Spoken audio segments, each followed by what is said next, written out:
দাঁড়িয়ে প্রতিবাদ করব সেই হোলি খেলার পুতুল আমরা নই। আমরা বারবার জানিয়ে দিতে চাই, আপনারা আগুনে পোড়াবেন, আমরা রাস্তায় এসে দাঁড়াবো। আপনারা হত্যা করবেন, আমরা বিচার চাইব। সেই পুতুল যদি মনে করে থাকেন তাহলে ভুল করবেন এবং ভুল করবেন। কারণ যে জাতির ইতিহাস ঐতিহ্য মাটির গভীরে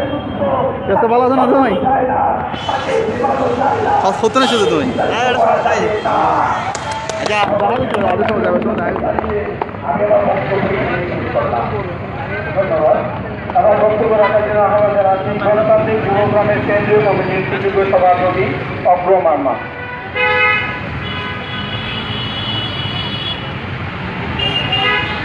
পূজনীয় ভিক্ষু সংঘ, বুদ্ধিজীবী, সাংবাদিক এবং যারা বিভিন্ন সংগঠনের নেতৃবৃন্দ এবং নিজ নিজ ব্যানার নিয়ে আপনারা উপস্থিত হয়েছেন, আমি পার্বত্য চট্টগ্রামের যুব সংগঠন গণতান্ত্রিক যুব ফোরামের পক্ষ থেকে সংগ্রামের শুভেচ্ছা এবং বিভিন্ন অভিনন্দন জানাচ্ছি।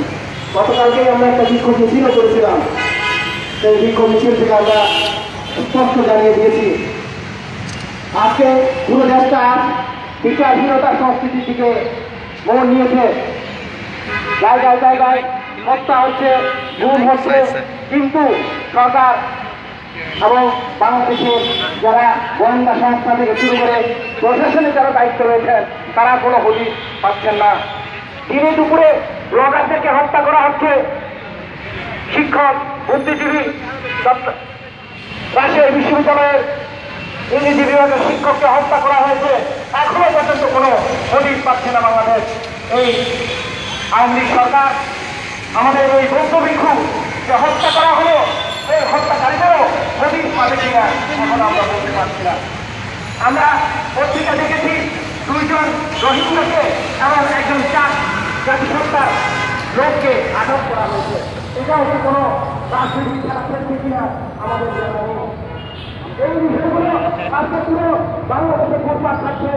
যেখানে ক্যান্টনমেন্টের ভিতরে এক ভিক্টোরিয়া কলেজের 2য় বর্ষের ছাত্রী হত্যার শিকার হয়েছে দর্শনের পর। এই ঘটনার পর্যন্ত ছাত্রী শিক্ষার্থী বিভিন্ন তদন্তের নামে বিভিন্ন দাঙ্গা শুরু হয়েছে। এই ঘটনাটি পরিষ্কার মনে করিয়ে দেয় 1996 সালে পার্বত্য চট্টগ্রামে নারী নেত্রী কল্পনা চাকমা অপহরণ হয়েছিলেন সেনাবাহিনী কর্তৃক। সেই ঘটনায় এখনো পর্যন্ত জট দিতে পারেনি এই সরকার। সুতরাং এই সরকারের কাছ থেকে আমরা তেমন কিছু আশা করতে পারি কিনা এই প্রশ্ন আজকে আপনাদের সবার সামনে।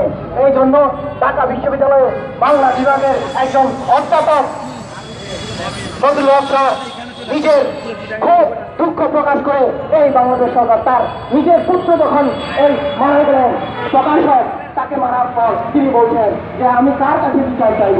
এই সরকার